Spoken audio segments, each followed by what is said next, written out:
Aos 58 anos, eu pensava conhecer todos os segredos da minha família, até o momento em que recebi aquela mensagem anônima no parque, que mudou tudo para sempre.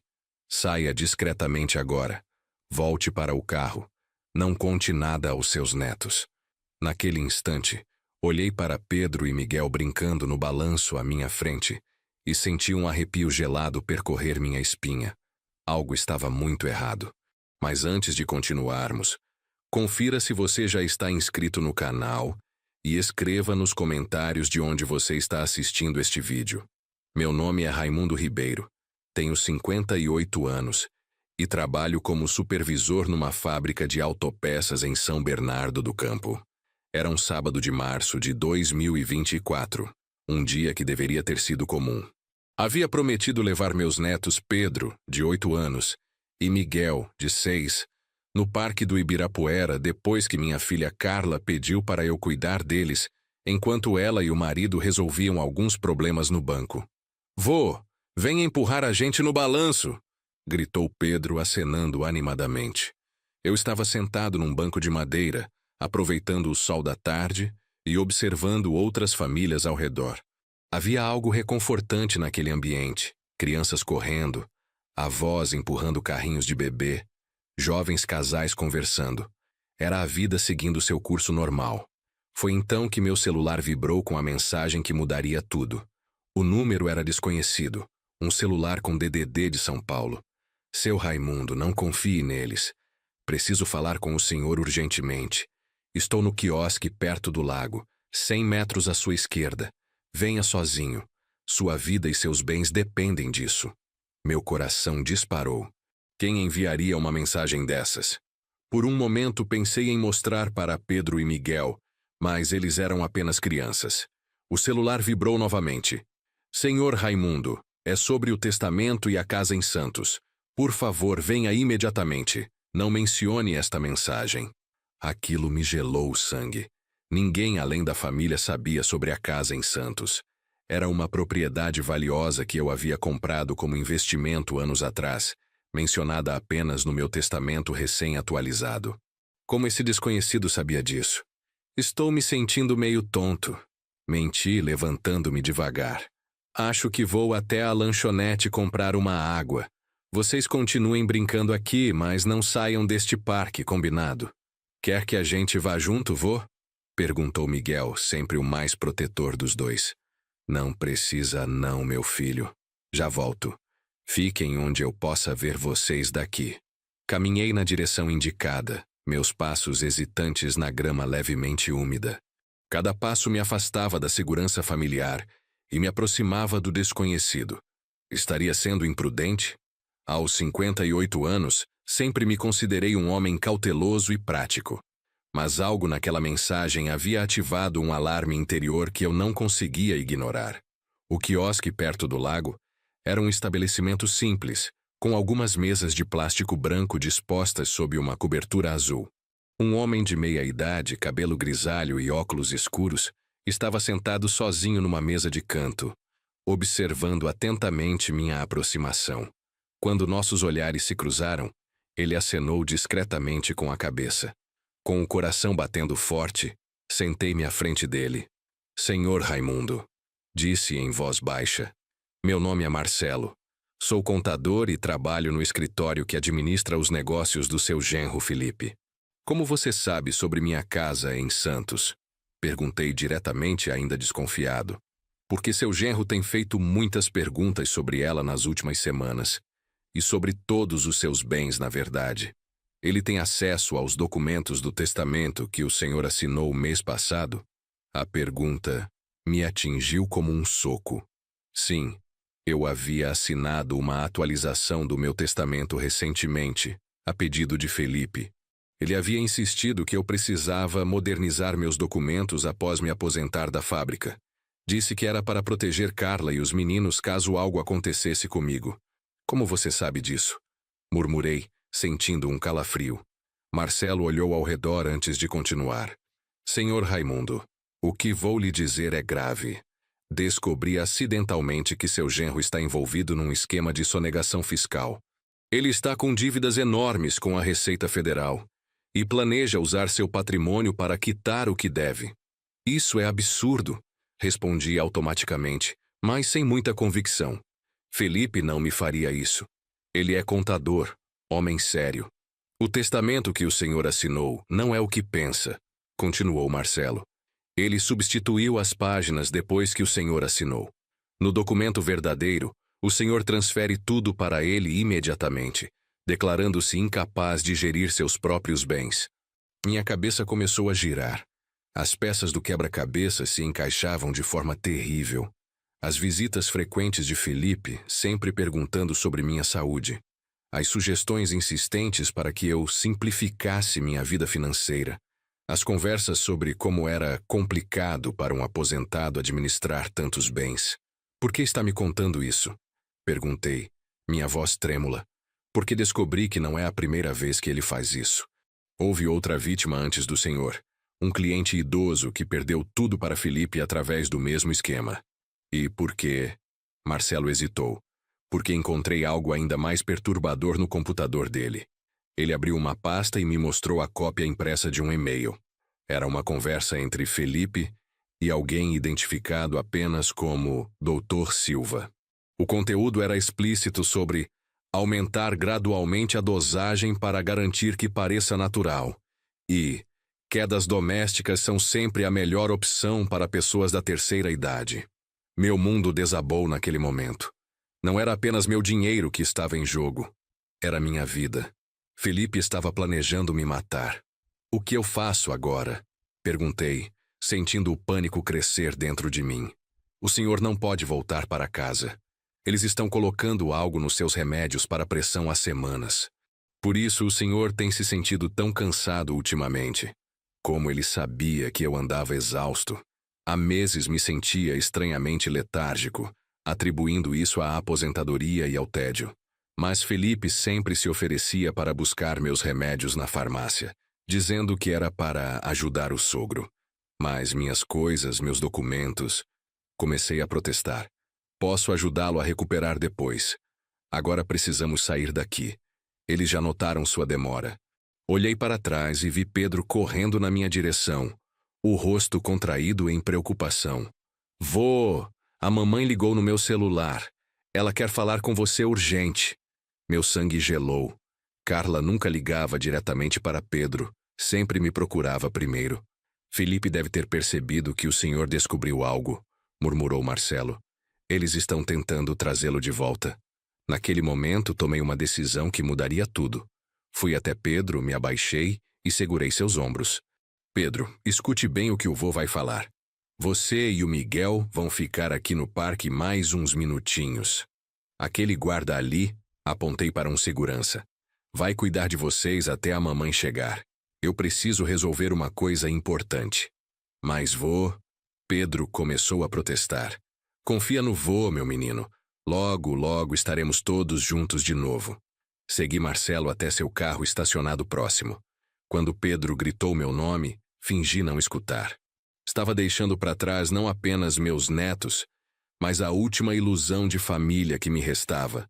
Ainda não sabia, mas aquela mensagem no parque seria o início da batalha mais difícil da minha vida. Enquanto o carro de Marcelo se afastava do parque, mantive os olhos fixos no retrovisor. A imagem de Pedro parado na grama, segurando a mão de Miguel, seus rostos confusos me observando partir, ficaria gravada na minha memória para sempre. Para onde vamos, Ney? Perguntei finalmente quando já estávamos na avenida principal. Para um lugar seguro onde possamos conversar com calma, respondeu Marcelo, seus olhos atentos no trânsito. Conheço um advogado especializado em crimes contra idosos. Ele nos encontrará no escritório. Observei a cidade passando pela janela. São Paulo no sábado à tarde. Famílias voltando de passeios. Pessoas vivendo suas vidas normais. Como minha existência havia mudado tão drasticamente em questão de horas. Como descobriu tudo isso? Perguntei, ainda tentando processar as informações. Marcelo suspirou profundamente. Trabalho no departamento contábil do escritório há 15 anos. Sempre fui discreto. O tipo de pessoa que ninguém nota nas reuniões. Há 3 meses, Encontrei irregularidades nas contas que Felipe administrava. Pequenas somas sumindo. Investimentos de clientes sendo redirecionados temporariamente. Ele estacionou em frente a um edifício comercial no centro da cidade e continuou. Descobri que Felipe tem uma dívida de quase R$200 mil com agiotas. Apostas esportivas, casas de jogos clandestinas, esse tipo de coisa. Ele estava desviando dinheiro de clientes para cobrir as perdas. Mas isso não era suficiente. R$200 mil. Repeti incrédulo. Como alguém pode dever tanto? O vício em jogos é uma doença terrível, Sr. Raimundo. Felipe começou com pequenas apostas online. Depois foi escalando. Quando se deu conta, já estava envolvido com pessoas perigosas que oferecem crédito fácil, mas cobram com juros escorchantes e métodos nada convencionais. No escritório do advogado, um homem de uns 45 anos chamado Dr. Mendes nos recebeu com expressão grave. Sua sala era elegante, mas sem ostentação, com estantes de livros jurídicos e uma janela que dava para o centro da cidade. Senhor Raimundo, lamento que nos conheçamos nestas circunstâncias, disse indicando uma poltrona confortável. Marcelo me explicou a situação por telefone. Preciso fazer algumas perguntas difíceis se estiver preparado. Assenti, embora não me sentisse preparado para nada. Meu mundo havia desabado em questão de horas. O senhor lembra exatamente o que assinou no Novo Testamento? Tentei recordar aquele dia mês passado. Felipe havia aparecido em casa com uma pasta de documentos, explicando que, após minha aposentadoria, era importante atualizar meu testamento.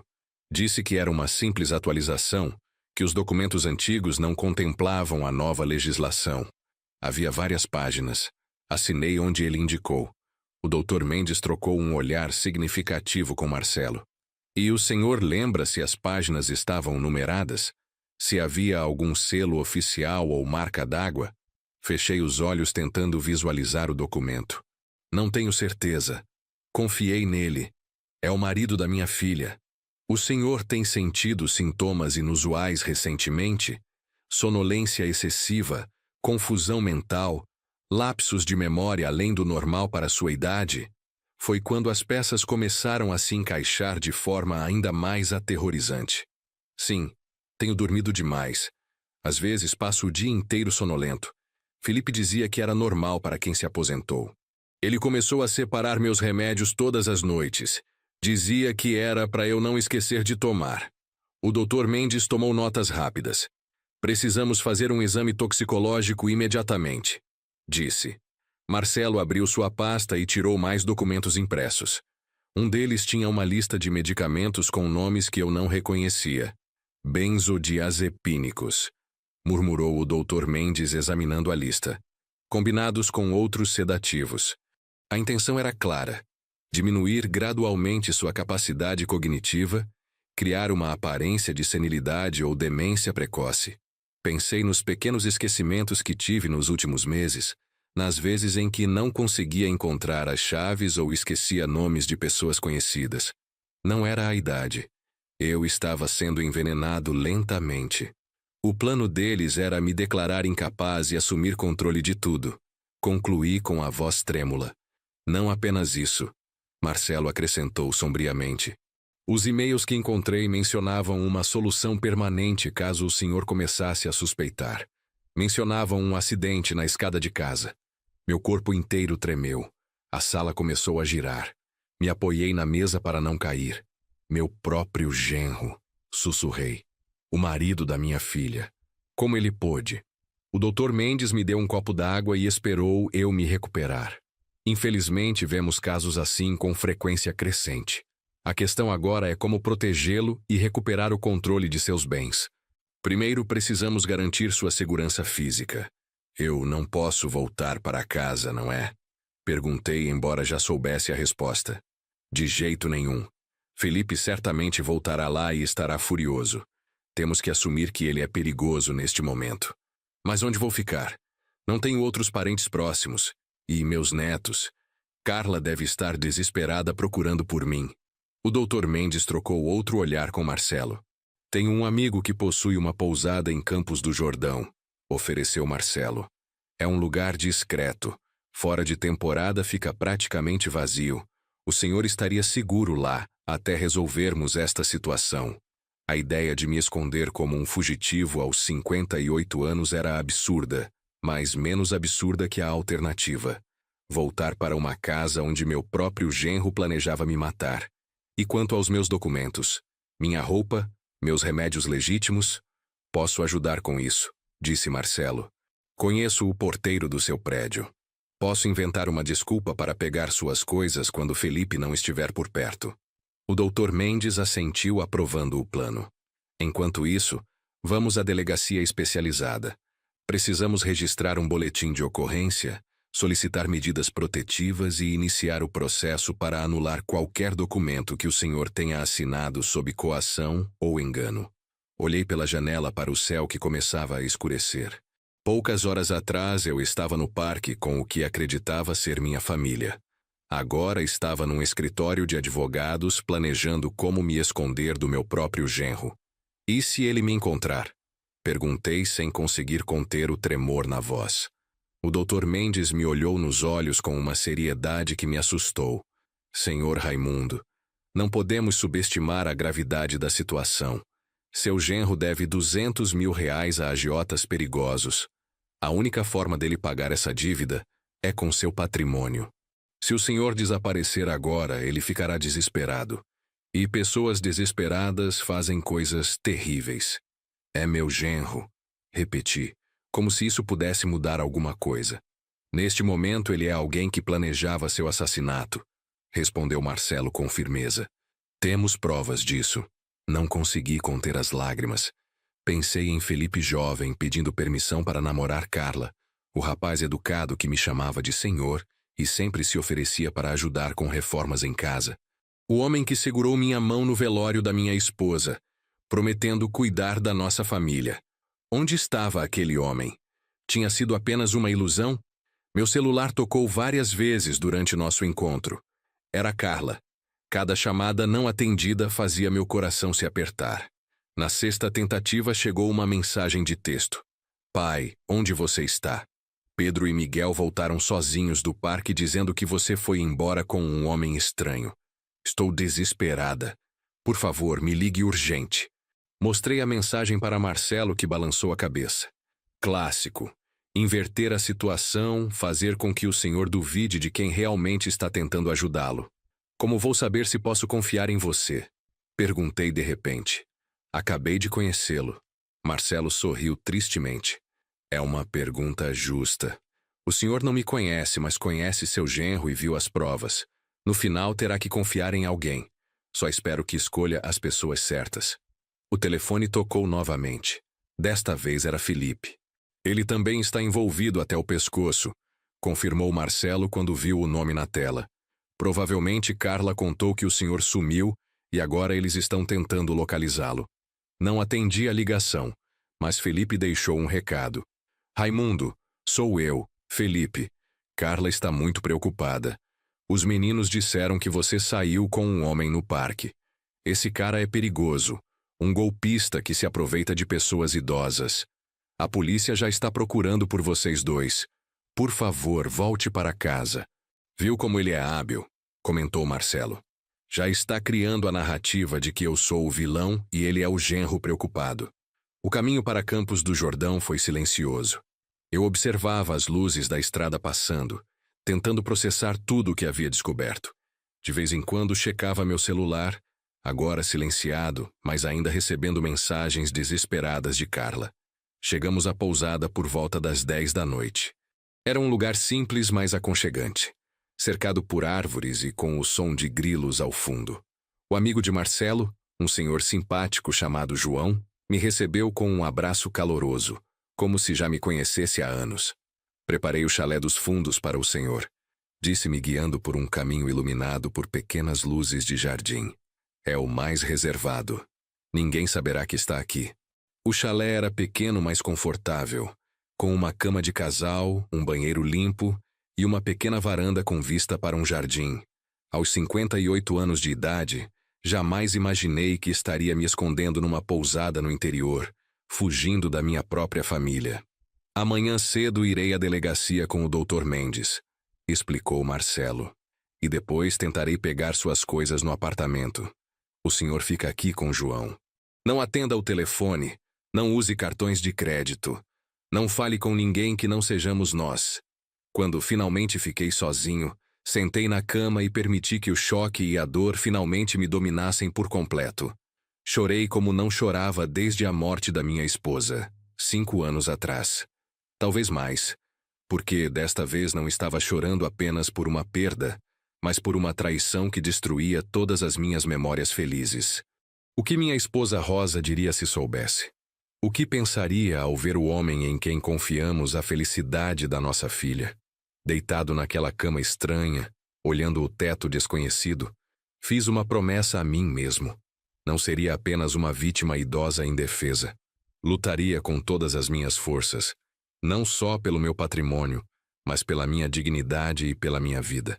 Felipe havia escolhido começar esta guerra, mas eu seria quem a terminaria. Consegui dormir algumas horas, mesmo com todos os pensamentos tumultuando na minha cabeça. Acordei às 6 da manhã com o som de pássaros cantando. Por um momento fiquei desorientado, sem reconhecer o quarto onde me encontrava. Então as memórias do dia anterior voltaram como uma avalanche. A mensagem no parque, a revelação de Marcelo, a fuga desesperada dos meus próprios netos. João trouxe café da manhã, pão caseiro, queijo, frutas da estação. Sua presença gentil era reconfortante em meio ao caos em que minha vida se transformara. Como se sente? Perguntou colocando a bandeja sobre a pequena mesa perto da janela. Como alguém que descobriu estar vivendo uma mentira. Respondi sinceramente, sentando para tomar café. João assentiu compreensivo. Marcelo me contou o básico. Sinto muito pelo que está passando. Sei que as palavras não ajudam muito neste momento. Enquanto tomávamos café, João me explicou que Marcelo havia saído cedo para encontrar o Dr. Mendes na delegacia. Pediu para eu não ligar o celular nem sair do chalé. Felipe provavelmente está procurando pelo senhor em todo canto. Um calafrio percorreu minha espinha ao pensar em Felipe me procurando, não com preocupação genuína, mas com raiva e desespero por ver seus planos desmoronando. Posso pelo menos ligar a televisão? Preciso de algo para me distrair. Claro, respondeu João ligando a pequena TV no canto do quarto. Estarei na recepção se precisar de alguma coisa. Só não atenda a porta para mais ninguém além de mim ou Marcelo. Depois que ele saiu, fiquei trocando de canais sem realmente prestar atenção em nada. Minha mente estava cheia de perguntas e dúvidas. E se tudo fosse um grande mal-entendido? E se Marcelo estivesse enganado? Ou pior, tivesse suas próprias intenções sombrias? Decidi que precisava ver as provas por mim mesmo. Liguei meu celular, ignorando o aviso de Marcelo. Imediatamente uma enxurrada de notificações apareceu. 22 chamadas perdidas de Carla, 15 de Felipe, 8 mensagens de voz. Com o coração acelerado, abri a primeira mensagem. Pai, pelo amor de Deus, onde você está? Esse homem com quem você saiu é um ex-funcionário que foi demitido por roubo. Ele está enganando você. A polícia já está procurando vocês dois. Me liga, por favor. A voz de Carla soava genuinamente preocupada. Por um momento, a dúvida cresceu em mim. Teria cometido um erro terrível? A segunda mensagem era ainda mais perturbadora. Pai, acabei de falar com seu médico. Você não pode ficar sem seus remédios. É perigoso. Você está confuso. Não está pensando com clareza. Esse homem está manipulando você. Por favor, volte para casa. A manipulação era evidente. Felipe estava jogando com meus medos, tentando me fazer duvidar da minha própria sanidade, exatamente como Marcelo havia previsto. A terceira mensagem era diferente. A voz de Felipe estava mais baixa, quase um sussurro. Raimundo, sei que você está com ele. Sei o que ele disse sobre mim. São mentiras. Mas se você não voltar até amanhã, vou ter que tomar providências. A Casa de Santos, os investimentos, tudo isso é legalmente meu agora. Você assinou. Não me obrigue a declará-lo incapaz. Seria um escândalo para a família. Meu sangue gelou. Não era mais uma súplica preocupada. Era uma ameaça velada. A confirmação de tudo que Marcelo havia me contado. Desliguei o telefone com as mãos tremendo, sentindo-me nauseado. Não havia mais dúvidas. Meu próprio genro, o último laço familiar forte que me restava, estava me ameaçando. O telefone do chalé tocou, me sobressaltando. Atendi hesitante. Senhor Raimundo, é João. Marcelo acabou de ligar. Ele e o Dr. Mendes estão a caminho. Tem notícias importantes. 1 hora depois, Marcelo e o Dr. Mendes chegaram ao chalé. Ambos pareciam tensos, mas determinados. O advogado trazia uma pasta cheia de documentos. Conseguimos registrar o boletim de ocorrência.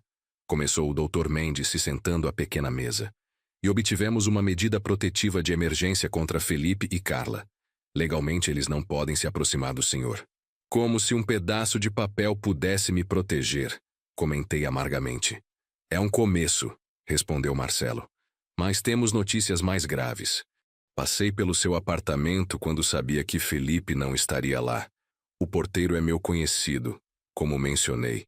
Consegui pegar algumas das suas coisas, mas também encontrei isto. Ele colocou sobre a mesa uma pequena caixa de remédios. Este é supostamente seu medicamento para pressão alta. Mandei analisar às pressas num laboratório particular onde tenho contatos. Não é o remédio que deveria ser.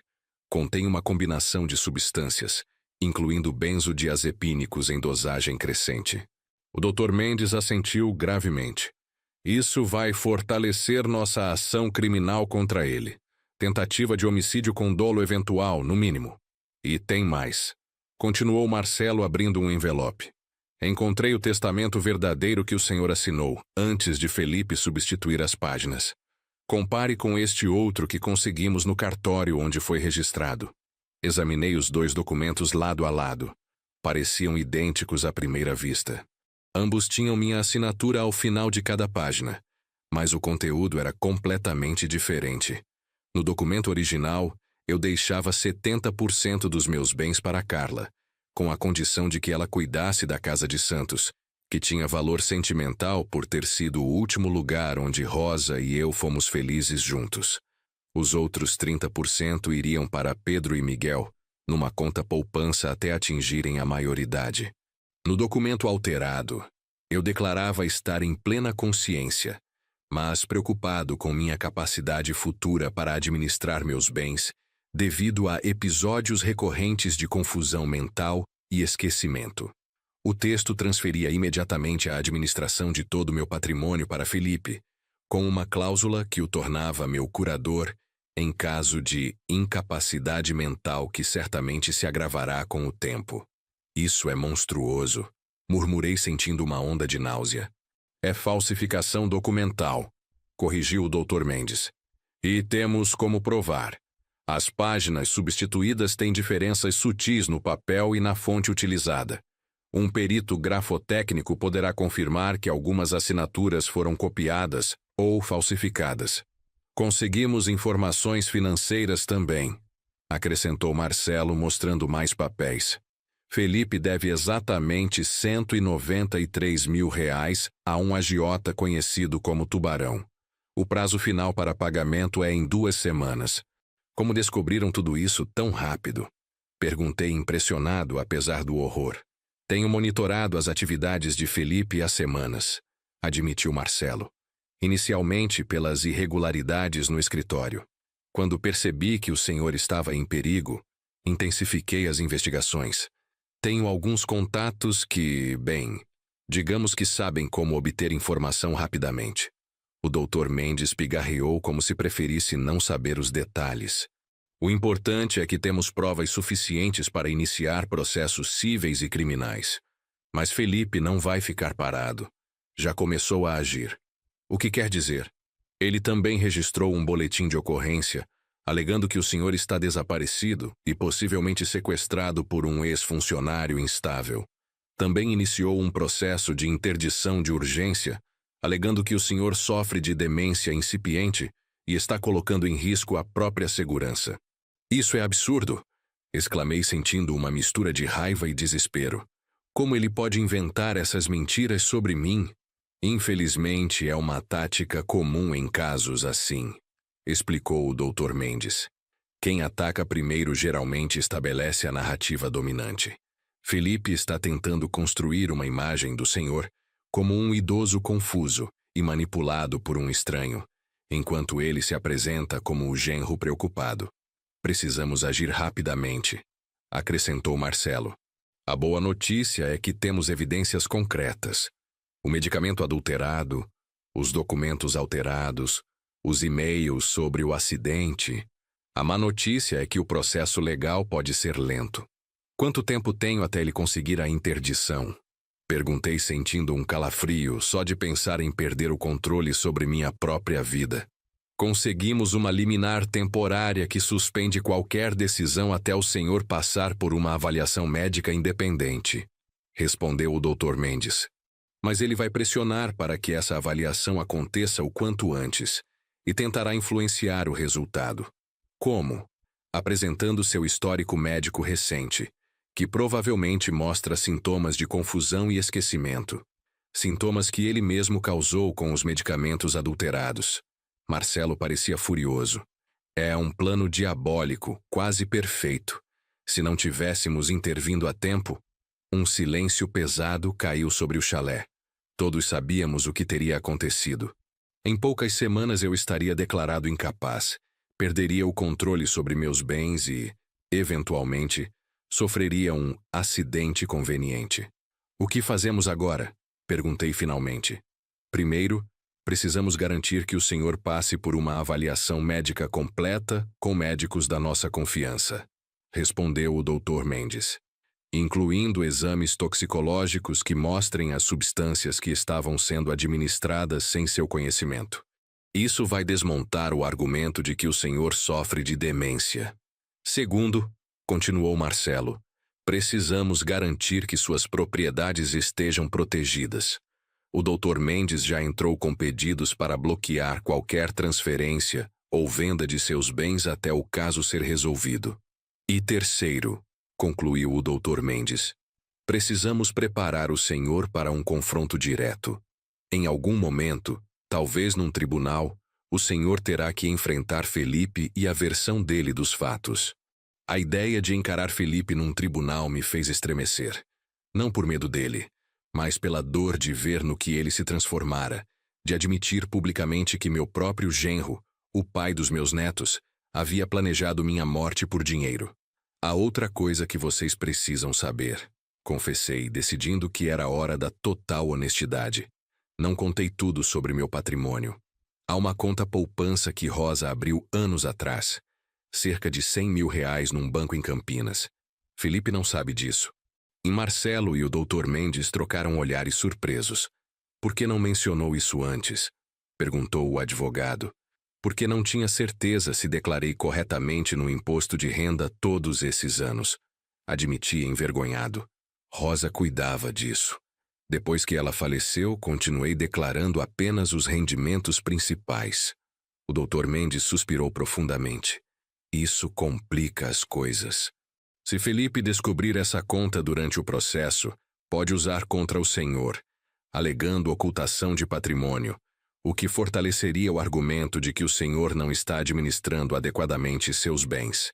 Por outro lado, refletiu Marcelo, é dinheiro que está seguro fora do alcance dele. Podemos usar isso estrategicamente. Antes que pudéssemos continuar a conversa, o telefone do chalé tocou novamente. João atendeu e veio rapidamente até nós, o rosto pálido.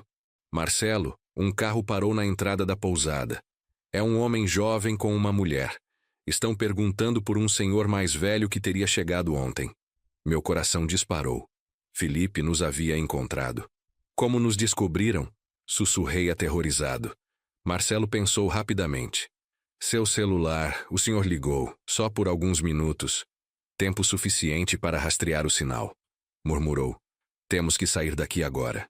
O Dr. Mendes já estava guardando os documentos na pasta. Há uma saída pelos fundos? Sim, dá numa trilha que leva à estrada secundária, respondeu João. Meu carro está estacionado lá atrás, podem usar.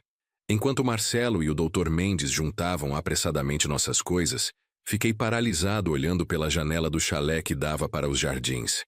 A realidade da situação me atingiu com toda a força. Eu estava literalmente fugindo do meu próprio genro, como num filme de suspense. Senhor Raimundo, precisamos ir, insistiu Marcelo, tocando gentilmente meu ombro. Eles não podem vê-lo. Assenti, forçando minhas pernas trêmulas a se moverem. Pegamos a pequena mala com minhas roupas e documentos e saímos pelos fundos, seguindo uma trilha estreita entre arbustos floridos que em outras circunstâncias me pareceriam encantadores. O carro de João era um modelo antigo, mas bem conservado. Marcelo assumiu a direção enquanto o Dr. Mendes se sentou ao meu lado no banco traseiro. Para onde vamos? Perguntei enquanto o carro avançava por uma estrada secundária longe da entrada principal da pousada. Para São Paulo, decidiu Marcelo, os olhos alternando entre a estrada e o retrovisor. Tenho um conhecido que possui um pequeno hotel no centro. Não é luxuoso, mas é discreto. Podemos nos hospedar lá usando nomes falsos enquanto preparamos os próximos passos. O Dr. Mendes assentiu, aprovando o plano. Na capital teremos acesso mais fácil aos recursos legais que precisamos, e nos perderemos no meio da multidão. A viagem para São Paulo foi tensa. Cada vez que um carro se aproximava demais, eu me encolhia no assento, imaginando Felipe nos perseguindo. Marcelo dirigia cuidadosamente, mas rapidamente, tomando rotas alternativas para garantir que não estávamos sendo seguidos. Acha que ele sabe para onde vamos? Perguntei em certo momento. É improvável, respondeu Marcelo. Mesmo que tenham rastreado seu celular até a pousada, não teriam como saber nossos planos futuros. A menos que... O Dr. Mendes começou, então parou como se estivesse pensando melhor. A menos que o quê? Insisti. A menos que eles tenham colocado algum tipo de rastreador nas nossas coisas. Mas isso seria paranoia. Completei. Acho que já passamos do ponto onde podemos descartar qualquer cenário por parecer paranoico demais. Marcelo concordou. Quando chegarmos a São Paulo, vamos revisar nossa roupa e pertences por precaução. À medida que nos aproximávamos da cidade, o trânsito se intensificava. O fluxo constante de carros, ônibus e caminhões era ao mesmo tempo reconfortante e opressivo. Por um lado, era mais fácil nos perdermos na multidão. Por outro, a poluição e o barulho contrastavam drasticamente com a tranquilidade de Campos do Jordão. O hotel do conhecido de Marcelo ficava numa rua estreita no centro velho. Era um prédio de 4 andares com fachada de azulejos decorados, típico da arquitetura paulistana do início do século XX.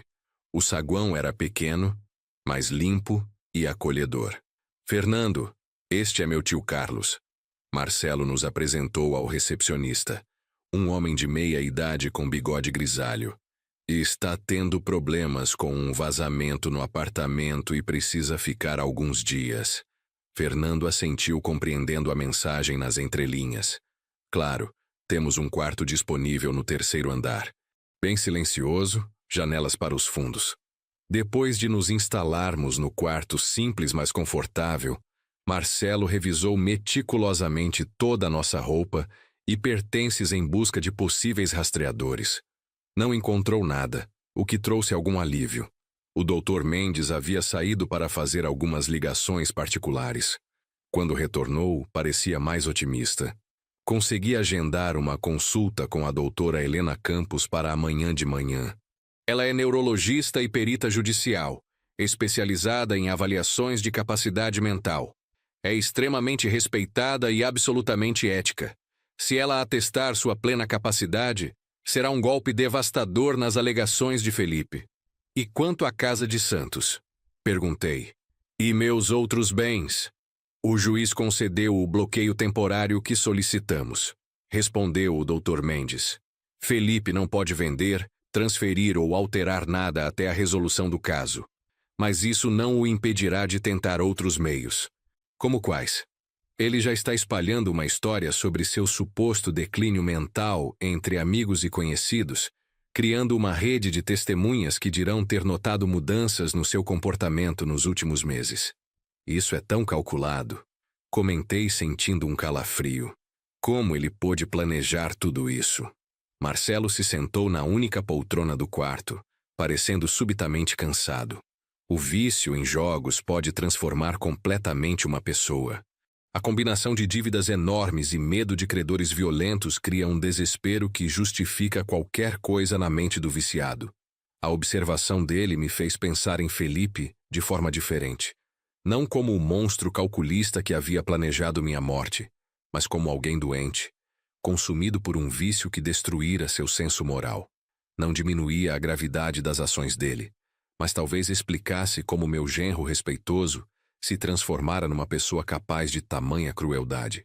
Pensei em todas as vezes que Felipe chegara em casa visivelmente tenso, alegando problemas no trabalho, as saídas noturnas que se tornaram mais frequentes, os telefonemas que ele atendia sussurrando.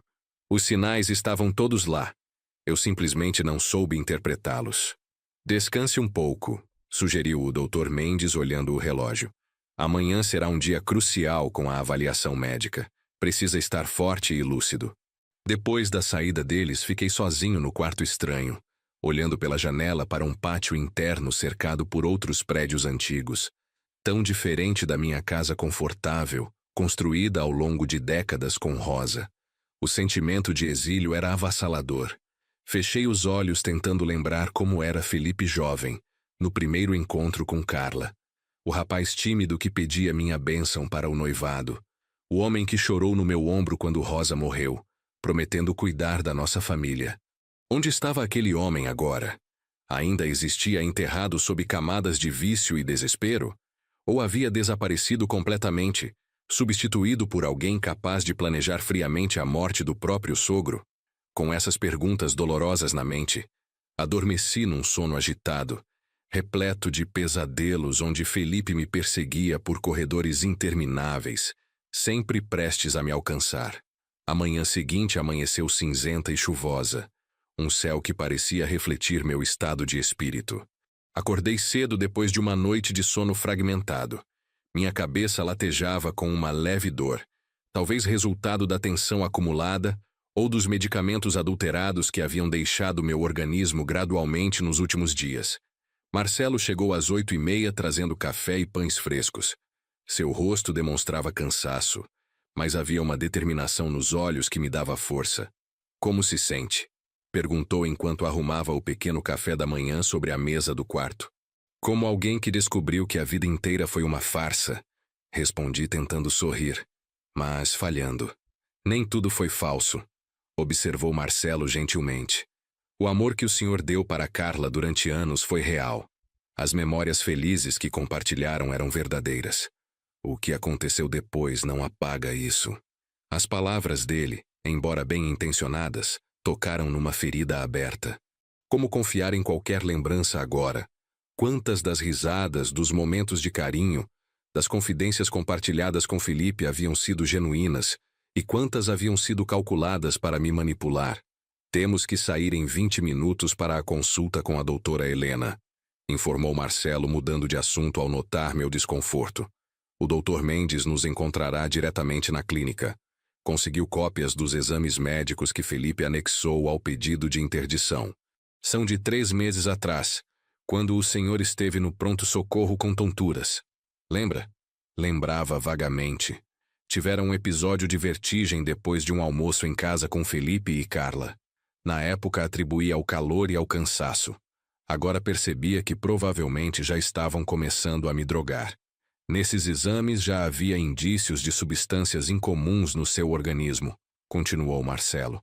Felipe usou os resultados para alegar que o senhor já apresentava sintomas de declínio cognitivo há meses. Mas a doutora Helena saberá interpretar corretamente o que estava acontecendo.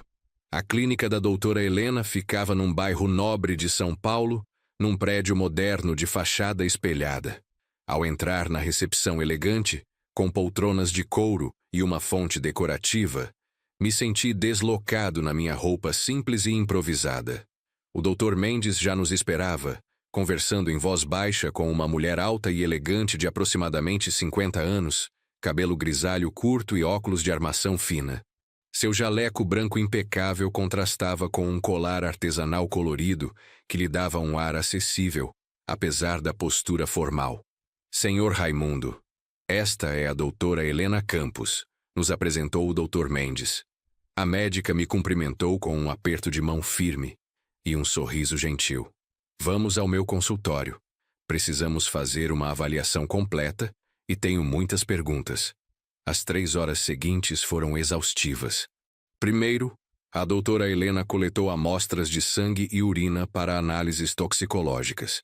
Depois, conduziu uma bateria de testes cognitivos, desde perguntas simples como data e local, até exercícios complexos de raciocínio lógico, memória e tomada de decisões.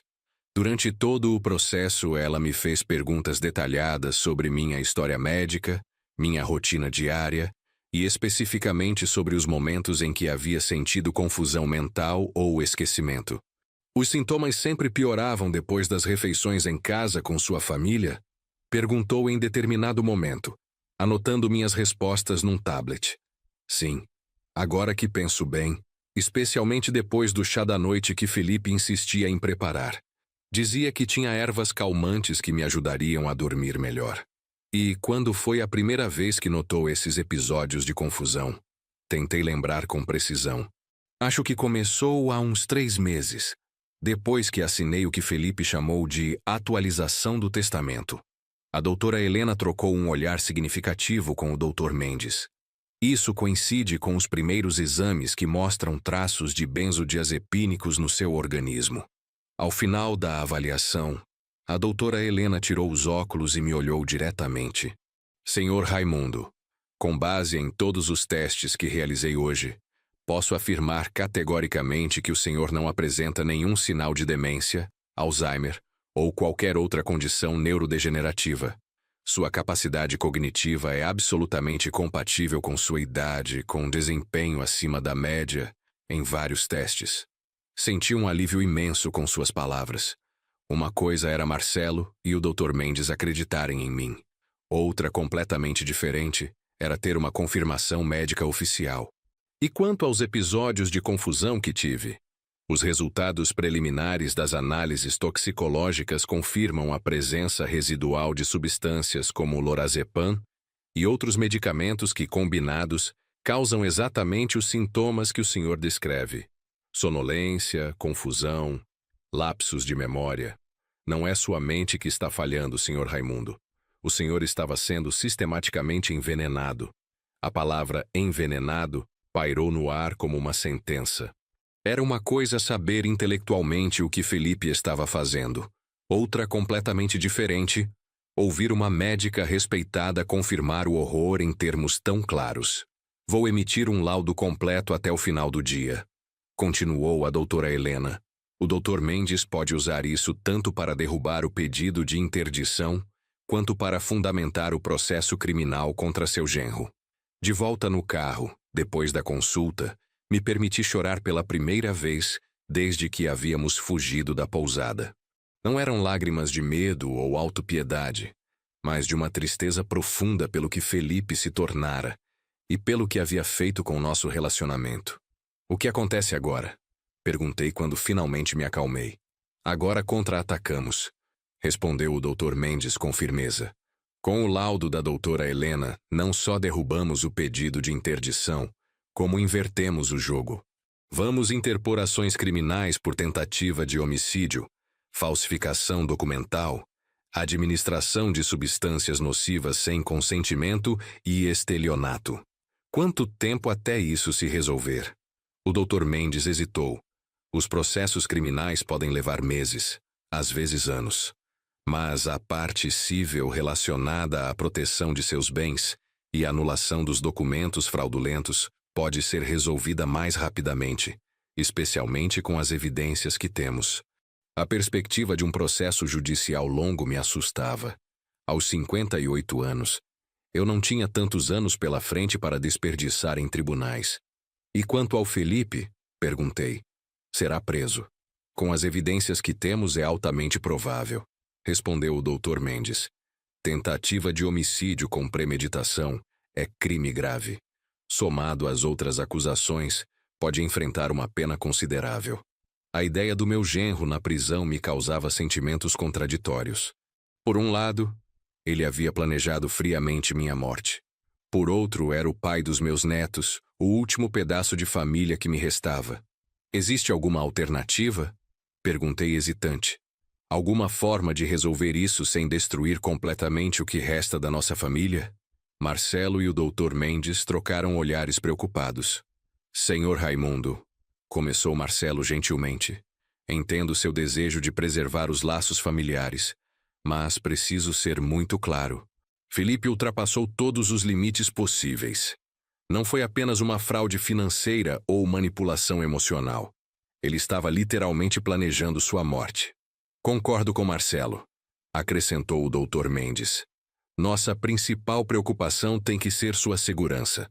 Felipe demonstrou que está disposto a tudo para conseguir seu patrimônio.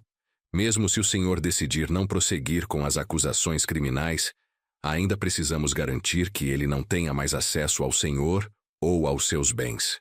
Assente lentamente, reconhecendo a sabedoria nas palavras deles, mas meu coração ainda permanecia dividido. Era difícil conciliar o rapaz educado que havia pedido minha filha em casamento com o homem que havia planejado minha morte. Quando chegamos ao hotel, Fernando, o recepcionista, veio apressadamente em nossa direção, parecendo nervoso. Marcelo, preciso falar com você em particular. Os dois se afastaram, conversando em voz baixa. Pela expressão tensa de Marcelo, percebi que algo estava errado. Quando retornou, seu rosto estava sério. Senhor Raimundo, temos um problema. Felipe esteve aqui há 1 hora perguntando por nós. Meu sangue gelou. Como nos encontrou de novo? Não tenho certeza. Fernando não confirmou nada, disse que não conhecia nenhum Carlos. Mas Felipe mostrou uma foto sua e insistiu que havia informações de que o senhor estaria hospedado aqui. Temos que sair imediatamente, decidiu o Dr. Mendes. Se ele encontrou este lugar, voltará com a polícia ou coisa pior. Pior? Os agiotas para quem ele deve dinheiro, explicou Marcelo sombriamente. Se Felipe está realmente desesperado, pode ter recorrido a métodos mais extremos para encontrá-lo. Rapidamente juntamos nossos poucos pertences. Fernando nos conduziu por uma saída de serviço nos fundos do hotel, evitando o saguão principal. Para onde vamos agora? Perguntei enquanto entrávamos no carro de Marcelo estacionado numa rua lateral. Para meu apartamento, decidiu Marcelo. Não é grande, mas tem segurança no prédio e é o último lugar onde Felipe pensaria em procurar. Enquanto atravessávamos a cidade congestionada, olhei pela janela as pessoas nas calçadas, seguindo suas vidas normais. Como minha existência havia mudado tão drasticamente em poucos dias. De um aposentado tranquilo levando os netos no parque a um fugitivo, me escondendo da minha própria família, dormindo em lugares estranhos, temendo por minha vida.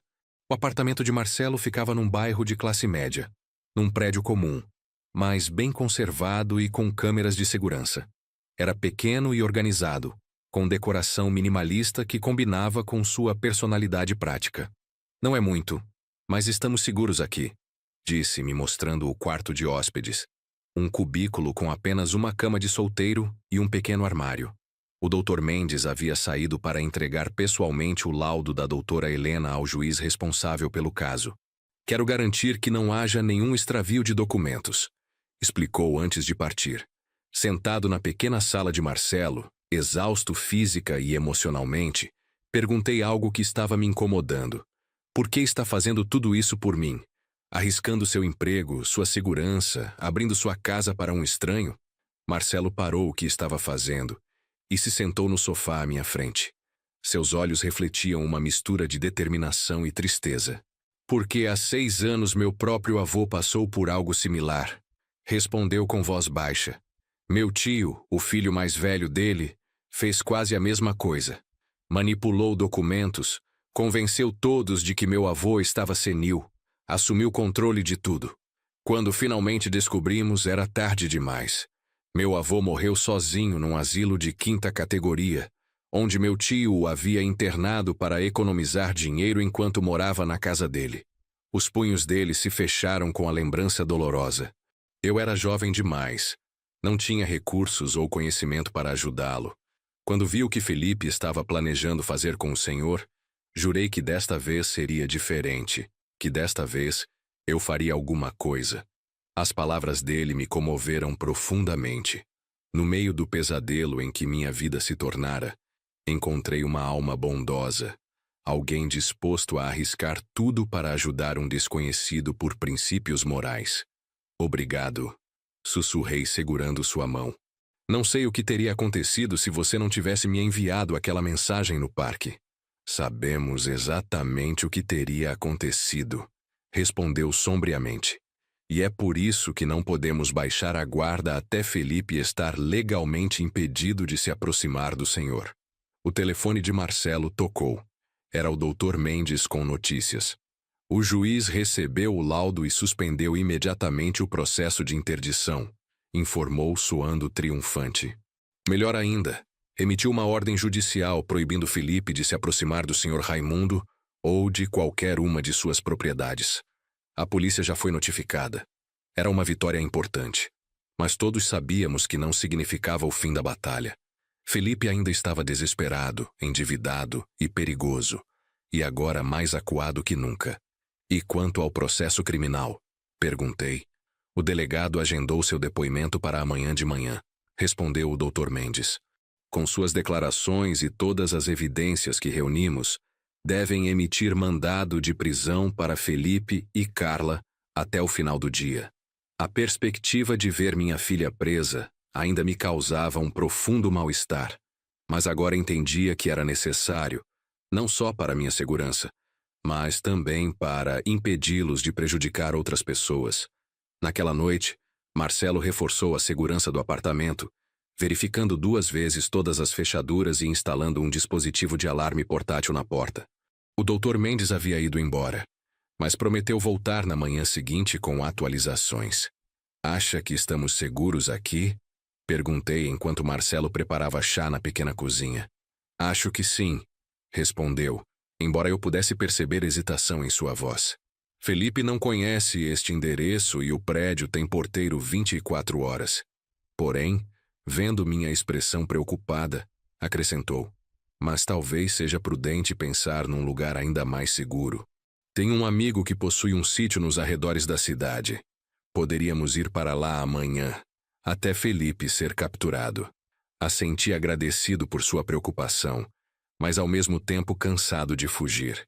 Aos 58 anos, depois de uma vida de trabalho honesto, havia me tornado um fugitivo, me escondendo em lugares desconhecidos, temendo por minha segurança. O que aconteceu com minha vida? Murmurei mais para mim mesmo que para Marcelo. Foi interrompida temporariamente, ele respondeu, sentando à minha frente e me oferecendo uma xícara de chá. Mas não acabou. O Senhor vai reconstruí-la, diferente talvez, mas ainda sua. As palavras dele continham uma sabedoria que me reconfortou. Sim, minha vida havia sido virada de cabeça para baixo, mas ainda estava em minhas mãos. Se conseguisse sobreviver a esta crise, poderia começar de novo com bases novas, pessoas novas, propósitos novos. De manhã a campainha tocou cedo. Era o Dr. Mendes parecendo agitado. Temos novidades sobre Felipe, anunciou assim que entrou. Um porteiro de hotel em Ribeirão Preto reconheceu a foto dele no jornal. Aparentemente ele e Carla se registraram ontem à noite sob nomes falsos. Ribeirão Preto? Perguntou Marcelo surpreso. Por que iriam para lá? Não tenho certeza, mas a polícia está a caminho. Com sorte serão detidos nas próximas horas. A notícia trouxe um pequeno alívio, mas algo ainda me incomodava. Ribeirão Preto não faz sentido, observei. Se estivessem realmente fugindo, iriam mais longe. Talvez até tentassem sair do país. O Dr. Mendes franziu a testa considerando minha observação. O senhor tem razão. Parece uma escolha e estranha para quem está fugindo. A menos que... Marcelo começou. Então parou abruptamente, como se uma ideia perturbadora tivesse ocorrido. A menos que o quê? Insisti. A menos que seja uma distração deliberada. Completou trocando um olhar preocupado com o Dr. Mendes. Nesse momento, o celular de Marcelo tocou. Ele atendeu, escutou por alguns segundos e seu rosto empalideceu. Quando? Perguntou tensamente. Entendi. Estamos saindo imediatamente. Desligando, virou-se para nós com urgência. Alguém invadiu sua casa em São Bernardo, Sr. Raimundo. O sistema de alarme disparou há 15 minutos. A polícia está a caminho, mas... Felipe, concluí sentindo um calafrio na espinha. Ele nunca esteve em Ribeirão Preto. Mandou alguém criar uma pista falsa enquanto ia atrás do que realmente queria. Precisamos ir até lá, decidiu Marcelo. Se ele está procurando documentos ou valores, precisamos saber exatamente o que pegou. É perigoso, alertou o Dr. Mendes. Se Felipe ainda estiver na casa, a polícia já deve ter chegado, argumentou Marcelo. E precisamos avaliar os danos, ver o que ele procurava. Relutantemente, o Dr. Mendes concordou. E em 20 minutos estávamos no carro seguindo para minha casa. Um lugar que eu não via desde aquela ida fatídica ao parque, que parecia ter acontecido há uma eternidade, embora tivesse sido apenas alguns dias. Ao nos aproximarmos da rua familiar, vi 2 viaturas da polícia estacionadas em frente à minha casa. O pequeno jardim que eu cuidava com tanto carinho parecia intacto, mas a porta principal estava visivelmente danificada. Um policial nos abordou quando saímos do carro. A casa foi invadida, explicou. O alarme assustou o invasor, que fugiu antes da nossa chegada, mas causou bastante estrago lá dentro. Parece que procurava algo específico. Entrando na casa, fiquei chocado com o que vi. Gavetas reviradas, armários abertos, documentos espalhados pelo chão. Meu santuário, o lar que havia construído ao longo de décadas, profanado pela ganância e desespero do meu próprio genro. Foi direto ao escritório. Observou Marcelo caminhando pelo corredor. Sabia exatamente o que procurava. No pequeno escritório, o caos era ainda maior.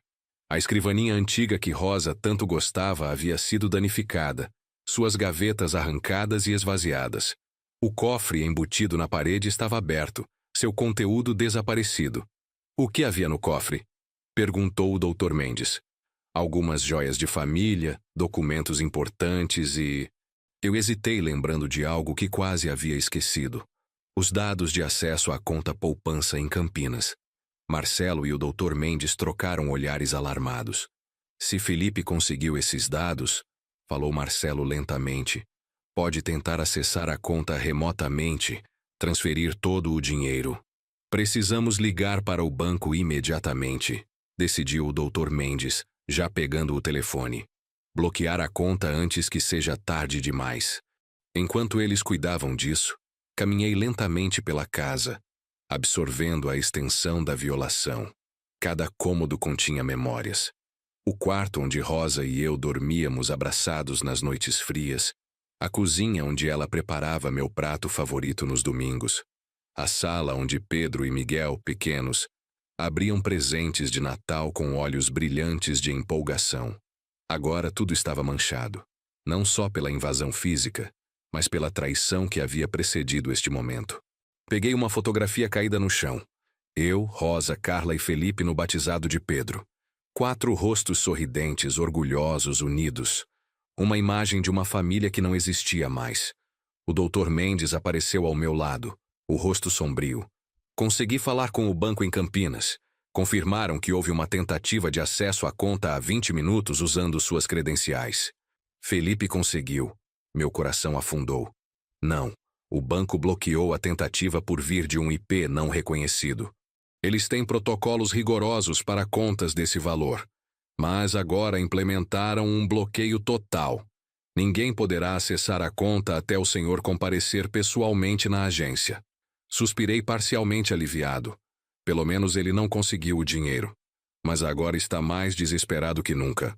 Observou Marcelo se juntando a nós. E sabe que sua última esperança de pagar as dívidas acabou de desaparecer. Um policial se aproximou segurando seu rádio. Senhor Ribeiro, acabamos de receber informação importante. Um veículo registrado em nome de Felipe Nogueira foi avistado na rodovia em direção a Santos há cerca de 1 hora.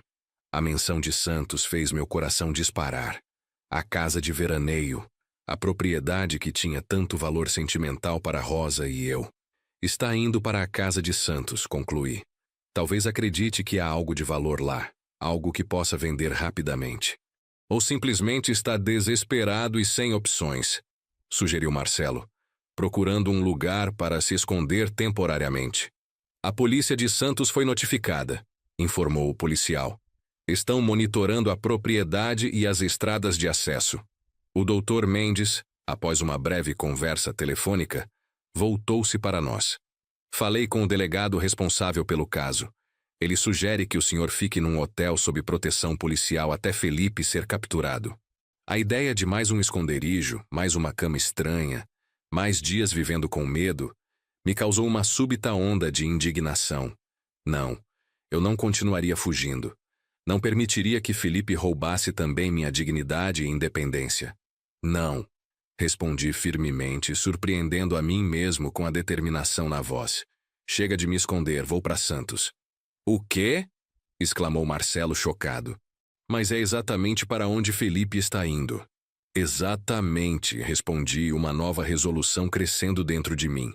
É hora de enfrentar meu genro diretamente, em território que conheço, que significa algo para nossa família. É extremamente perigoso, argumentou o Dr. Mendes. Felipe está acuado, desesperado. Pessoas assim são imprevisíveis. A polícia vai capturá-lo. Só precisamos esperar, acrescentou Marcelo. E se ele destruir a casa antes disso? Aquele lugar contém as últimas memórias intactas que tenho com Rosa. Não permitirei que Felipe as profane como fez com esta casa. Marcelo e o Dr. Mendes tentaram me dissuadir, apresentando argumentos racionais sobre segurança e procedimentos legais. Mas, pela primeira vez desde que tudo havia começado, me senti completamente seguro do meu caminho. Vou para Santos, repeti com finalidade. Com ou sem vocês. A polícia já está lá. Estarei seguro, mas preciso estar presente. Preciso ver isso terminar com meus próprios olhos. Após mais argumentos, finalmente concordaram com a condição de que eu ficasse estritamente sob supervisão policial e não tentasse confrontar Felipe pessoalmente. Aceitei os termos, embora no meu íntimo soubesse que quando chegasse o momento, faria o que meu coração determinasse. 3 horas depois, nosso carro subia as estradas sinuosas da serra em direção a Santos. A paisagem era lindamente incongruente com o drama que estávamos vivendo. Montanhas verdes sob um céu azul cristalino. O ar cada vez mais fresco à medida que ganhávamos altitude. A polícia confirmou que o carro de Felipe está na cidade. Informou Marcelo após receber uma ligação. Mas ainda não localizaram exatamente onde ele está. Está na casa. Respondi com uma certeza que não podia explicar. É para lá que vamos. E é lá que tudo terminará. À medida que nos aproximávamos do destino, sentia uma estranha calma se instalando. Depois de dias de medo e incerteza, finalmente estava tomando as rédeas da minha própria história.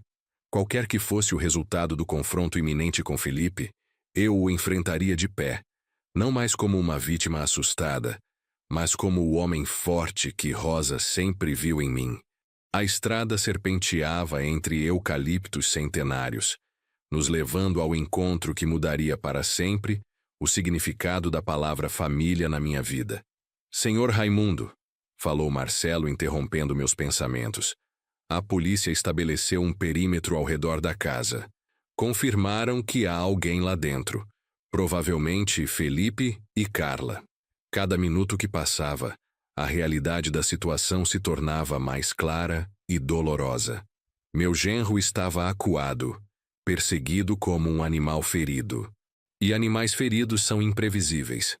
No posto policial improvisado, uma van estacionada num acostamento da estrada, fomos recebidos pelo tenente Silva, um homem de meia idade com expressão séria e postura que evidenciava anos de experiência. Senhor Ribeiro, me cumprimentou formalmente. Temos a situação sob controle. Sua casa está cercada. Identificamos 2 indivíduos no interior. Acreditamos que sejam Felipe e Carla Nogueira. Parecem estar procurando algo, movendo-se de um cômodo a outro. Estão armados? Perguntou o Dr. Mendes. Não temos confirmação visual de armas, mas estamos procedendo com a suposição de que podem estar. A ideia de Felipe armado me causou uma nova onda de angústia. O que havia acontecido com ele? Como o rapaz doce que eu conhecera se transformara em alguém de quem a polícia precisava se proteger?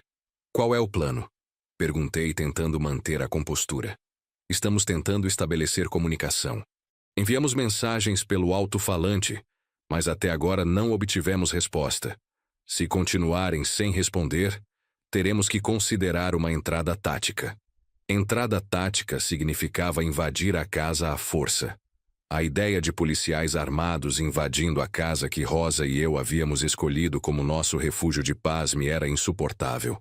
E a possibilidade de Felipe reagir violentamente sendo ferido, ou pior. Não, tem que haver outra solução. Deixem-me falar com ele, propus subitamente. De jeito nenhum, responderam Marcelo e o Dr. Mendes quase em uníssono. É muito arriscado, completou o tenente. Seu genro está mentalmente instável e desesperado. Não podemos permitir que se exponha a esse perigo. Ele não me machucará, argumentei, embora uma voz interior questionasse essa certeza. Conheço Felipe desde que começou a namorar minha filha. Sei como falar com ele. Com todo respeito, senhor. O tenente respondeu pacientemente. O Felipe que o senhor conhecia planejou envenená-lo e forjar sua morte num acidente. Não podemos confiar em nenhuma previsibilidade de comportamento neste momento. As palavras dele eram verdadeiras, mas ainda assim algo dentro de mim insistia que eu precisava tentar. Não só por Felipe, mas por mim mesmo. Por algum fechamento que fizesse sentido no meio de toda essa loucura. Após mais discussões sobre segurança e procedimentos, chegamos a um acordo. Eu falaria com Felipe pelo telefone fixo da casa enquanto permaneceria na van policial, longe o suficiente para estar seguro, mas perto o suficiente para que minha voz pudesse potencialmente acalmá-lo. O tenente usou o megafone para se comunicar com a casa. Felipe Nogueira, sabemos que você e Carla estão aí dentro. A casa está cercada, não há saída. Seu sogro quer falar com você pelo telefone da casa. Atenda quando tocar. Houve um longo momento de silêncio. Então, uma das cortinas da sala se moveu ligeiramente. Alguém estava observando. O tenente discou o número da casa. Ouvimos o tom no equipamento de comunicação. 1, 2, 3 vezes. No quarto toque, alguém atendeu, mas não disse nada. Felipe, chamei, minha voz mais firme do que esperava. Sou eu, Raimundo. Silêncio por alguns segundos depois. O que quer? A voz de Felipe soava estranha, tensa, quase irreconhecível. Quero entender, Felipe. Quero saber como chegamos a este ponto. Como chegamos a este ponto? Uma risada amarga veio do outro lado da linha. Você realmente não sabe, não é? Estou falando sobre como você sempre teve tudo na mão. Felipe continuou, sua voz trêmula de raiva contida. A casa boa, o dinheiro guardado, a aposentadoria garantida, enquanto eu me afogava em dívidas tentando manter as aparências para ser digno da sua família. Felipe, nós poderíamos ter conversado. Eu teria ajudado de alguma forma. Como? Me dando um sermão sobre responsabilidade financeira? Me comparando com os genros dos seus amigos que se deram bem na vida? Ele riu amargamente. Além do mais, já era tarde demais. O tubarão não é exatamente paciente com devedores. Então você decidiu que eu tinha que morrer. Concluí, a dor daquela verdade ainda fresca. Foi ideia da Carla inicialmente. Admitiu após um momento. Ela disse que seria mais limpo, mais rápido. Um idoso. Um acidente doméstico. Ninguém questionaria muito. A herança viria para ela, eu pagaria as dívidas e seguiríamos em frente. A frialdade com que ele descrevia o plano para me assassinar me deixou nauseado. E agora? Qual é o plano, Felipe? A casa está cercada, não há saída. Outra pausa longa. Não sei, sinceramente não sei. Vim até aqui procurando algo que pudesse vender rapidamente, mas não encontrei nada útil. Felipe, renda-se à polícia. É a única opção agora. Talvez com um bom advogado, considerando as circunstâncias, sua pena possa ser reduzida. Pena. Ele riu novamente. Raimundo, você realmente não entende, não é? O tubarão já sabe que não vou pagar. Mesmo na prisão ele me encontraria. E seria muito pior que qualquer coisa que o sistema penitenciário pudesse fazer. Algo no tom da voz dele me alarmou. Era resignação, mas com um traço de finalidade que me aterrorizou. Nos meses que se seguiram, muitas coisas mudaram. Felipe e Carla se entregaram naquele dia. Após 3 horas de negociação, foram julgados e condenados. Ele a 15 anos de prisão, ela a 10 por cumplicidade na tentativa de homicídio e nas fraudes. Quanto a mim, cumpri minha promessa. Com parte do dinheiro da conta poupança, criei o Instituto Rosa Ribeiro, dedicado à proteção de idosos contra abusos financeiros e à conscientização sobre vício em jogos. Ironicamente, a tragédia pessoal que quase me custou a vida, agora servia para salvar outras. Hoje, aos 60 anos, quando olho para trás, vejo que aquela mensagem misteriosa no parque não foi apenas um aviso sobre perigo iminente. Foi um despertar para o homem forte que eu ainda era, capaz de lutar por sua dignidade e sua vida quando tudo parecia perdido.